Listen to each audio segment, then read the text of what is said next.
Honey honey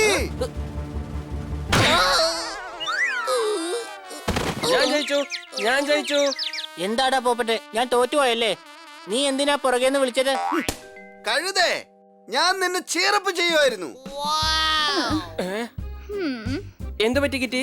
കണ്ടിട്ട് എന്തോ tension ഉണ്ടെന്ന് തോന്നുന്നു. അതെ, ഒരു ഓൾഡ് ഏജ് ഹോമിന് വേണ്ടി ചാരിറ്റി ഷോ ചെയ്യാന്ന് വിചാരിച്ചതാ. പക്ഷെ പ്ലേ ചെയ്യാനായിട്ട് ആരെയും കിട്ടുന്നില്ല. ആ, ഞങ്ങളുണ്ടല്ലോ. ഞങ്ങള് ദിവസവും കളിച്ചു നടക്കല്ലേ. പ്ലേ എന്ന് വെച്ച് നാടകം നടത്തണമെന്നാ പറഞ്ഞത്. ബണ്ണി നടത്തുന്നേ. നാടകം നടത്തുന്നതിൽ അവൻ കേമന. ഇഷ്ടപ്പെടാത്ത ആഹാരം എന്തെങ്കിലും മേഡം തന്നാ ഇവൻ വയറുവേദന എടുക്കുന്നത് പോലെ നാടകം കളിക്കും. എന്റെ അമ്മേ, കഴുതയ്ക്കൊന്ന് പറഞ്ഞു കൊടുക്ക്. അല്ല, കഴുത എവിടെയാ? നീയാണ് കഴുത. നിന്നെയാണ് അവള് കഴുതാന്ന് പറഞ്ഞത്. നാടകം എന്ന് വെച്ചാൽ സ്റ്റേജ് ഷോ ആണ് പറയുന്നത്. തിയേറ്റർ, ആക്ടിംഗ്, സംശയമുണ്ടോ? ആ, എനിക്ക് ആക്ടേഴ്സിന് ആരെയും കിട്ടുന്നില്ല. അത് തന്നെയാണ് പ്രശ്നം. കിറ്റി, ആക്ടിങ് ഞാൻ ചെയ്യാന്നേ. എന്റെ ഒരുപാട് കൂട്ടുകാരുണ്ട്, അവരെല്ലാവരും ചെയ്യും. ശരി, വാ, നമുക്ക് നാടകം കളിച്ച് തകർക്കാം. എവിടെയാ കളിക്കേണ്ടത്? ഹണി, നീ വിചാരിക്കും പോലെ എല്ലാ കാര്യങ്ങള്. ആദ്യം നീ ഓഡിഷന് വേണ്ടി തയ്യാറാവണം. അപ്പൊ ഞാൻ എല്ലാരും വിളിച്ചോണ്ട് വരാം.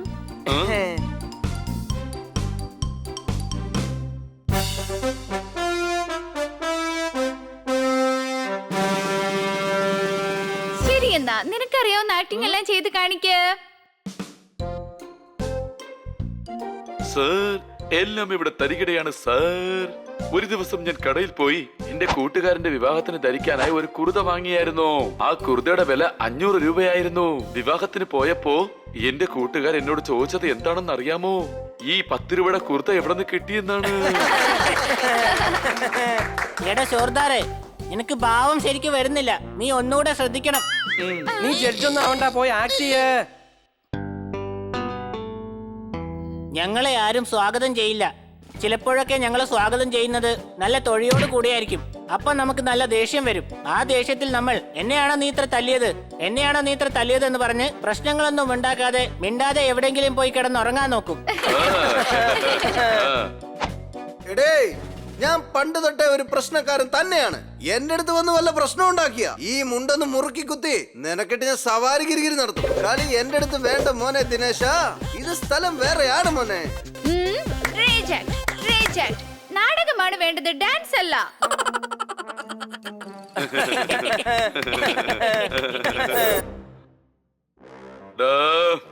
ഈ അങ്ങാടിയിൽ കിടന്ന് പ്രശ്നം ഉണ്ടാക്കുന്നത് ആരാണെന്ന് പറയടാ. എന്നോട് പ്രശ്നമുണ്ടാക്കിയാൽ ഉണ്ടാക്കുന്നവനെ ഈ കയ്യിലെ ഉണ്ട കൊണ്ട് ഞാൻ ഇടിക്കും. ഇടിച്ചവന്റെ കഥ കഴിച്ചിട്ട് അവന്റെ ഫോട്ടോ എടുത്ത് ആ ഫോട്ടോ എന്റെ വീട്ടിൽ തൂക്കിയിടും.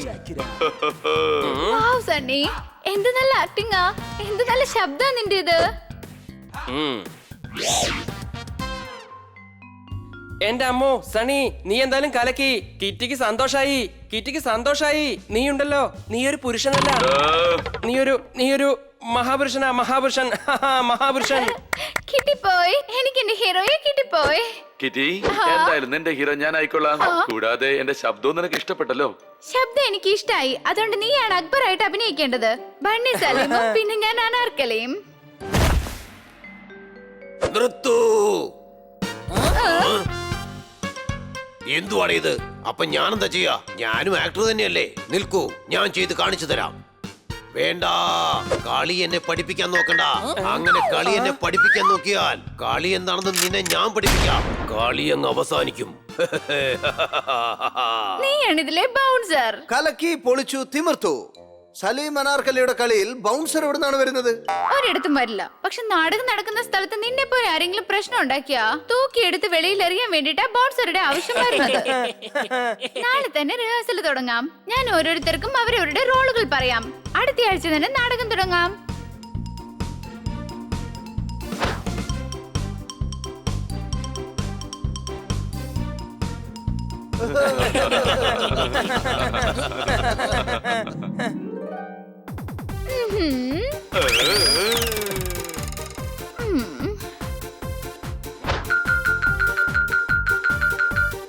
ഇന്ന് രാത്രി പ്ലേ ആണ്. എല്ലാവരും കൃത്യസമയത്ത് തന്നെ ഓഡിറ്റോറിയത്തിലേക്ക് വരണം.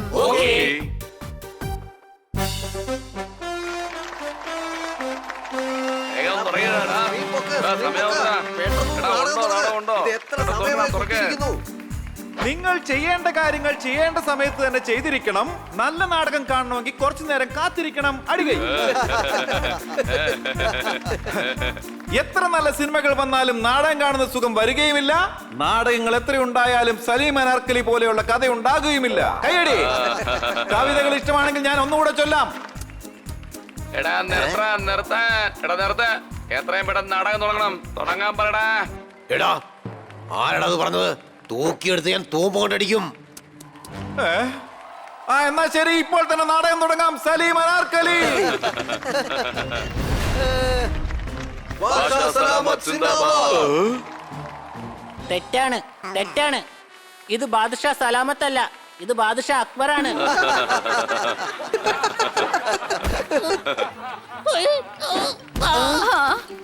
ഹണി, നീ ഇവിടെ എന്തെടുക്കാണ്? നീ രാജാവിനെ പങ്ക വീശേണ്ടതാണ്. എന്താ മറന്നുപോയോ? ആ പങ്ക കാണാനില്ല. ഇവിടെ എങ്ങാനും കാണും. ഞാനൊന്ന് നോക്കട്ടെ. സർ, ശേഷാദ സലീം അങ്ങേ കാണാനായി വന്നിരിക്കുകയാണ്. സാറോ? എടാ എവിടത്തെ സാറ്? അക്ബറിന്റെ സഭയിൽ എവിടെയാണ് വെള്ളക്കാരന്മാരൊക്കെ വന്നത്? ജില്ലലാഹി, എനിക്ക് അങ്ങോട്ട് കുറച്ച് സംസാരിക്കണം. എടാ തകർത്തു. സണ്ണി, ഡയലോഗ് പറ. എടാ സണ്ണി, ഡയലോഗ് ഒന്ന് പറ. അറിയാം രാജാവേ, അങ്ങ് പറയാൻ വന്നത് ഇത് തന്നെയല്ലേ. അനാർക്കലിയെ കുറിച്ച് ഇവിടെ ആരും സംസാരിക്കാനേ പാടില്ല. പക്ഷെ എനിക്ക് അനാർക്കലിയെ കുറിച്ച് മാത്രമേ സംസാരിക്കാനുള്ളൂ. അപ്പൊ അങ്ങ് പറയായിരിക്കും അങ്ങക്ക് അനാർക്കലിയും ഞാനുമായിട്ടുള്ള ബന്ധം ഇഷ്ടമില്ലാന്ന്. രാജാവിന്റെ പൗരത്വത്തിലാണേ.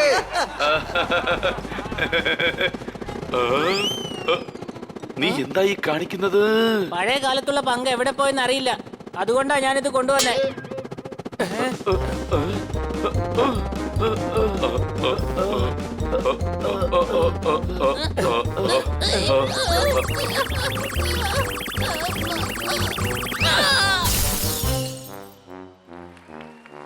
ബാദ്ഷാ സലാമത്ത്, എന്റെ മനസ്സിനെ അങ്ങേക്ക് ഒരിക്കലും മാറ്റാൻ കഴിയില്ല. എന്നെ എന്തൊക്കെ ചെയ്താലും എനിക്ക് സലീമിനെ മറക്കാനേ കഴിയില്ല. എന്തെങ്കിലും ഒന്ന് പറയൂ.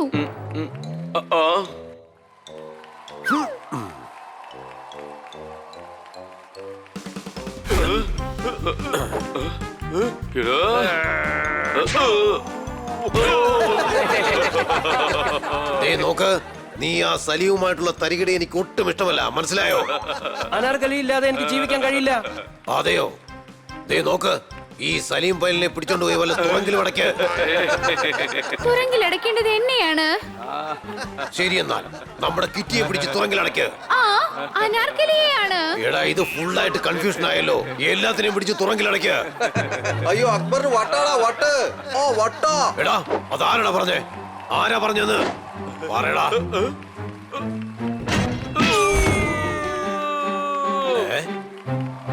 എടാ, നീ ഇവിടെ എന്തെടുക്കോടാ? ഞാൻ ഭാഷയാണ്. ഭാഷ. അതൊക്കെ പണ്ട്. യുദ്ധം ചെയ്യ്. ആര് ജയിക്കുന്നു അവരാണ് ബാദ്ഷാ.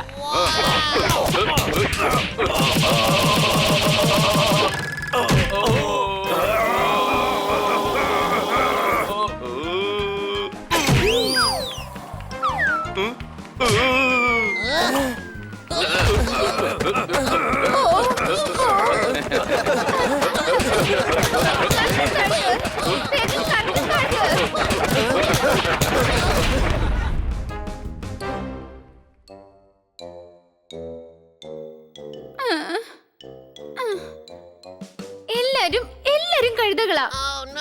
ഞാൻ മാത്രം കഴുത. ഇവരെ വേറെന്തെങ്കിലും ആക്ക്. മിണ്ടാതിരിക്ക്. എന്റെ നാടകത്തെ എല്ലാവരും ചേർന്ന് നശിപ്പിച്ചു. എല്ലാവരും എന്നെ നോക്കി ചിരിക്കുക ഇപ്പോ. നിങ്ങളുടെ നാടകം വളരെ നന്നായിരുന്നു. കൊറേ കാലമായി ഞങ്ങളിങ്ങനെ ചിരിച്ചിട്ട്. എന്തായാലും നിങ്ങളുടെ കോമഡി പ്ലേ അടിപൊളിയായിരുന്നു. കോമഡി പ്ലേയോ? എന്നാൽ ഈ പ്ലേ എനിക്ക് വളരെ ഇഷ്ടപ്പെട്ടു. ഈ നാടകത്തിന് ഞാൻ സ്പോൺസർ ചെയ്യാം. ലോകം മുഴുവൻ ഈ നാടകം നമുക്ക് കളിക്കാം. ആദ്യമായി കാപ്പാട് വന്നിറങ്ങിയത് വാസ്കോഡ് ഗാമ. നിങ്ങളുടെ ജീവിതം മാറ്റിമറിച്ചു നിങ്ങൾ ചെയ്ത ഡ്രാമ. ആടികൈ.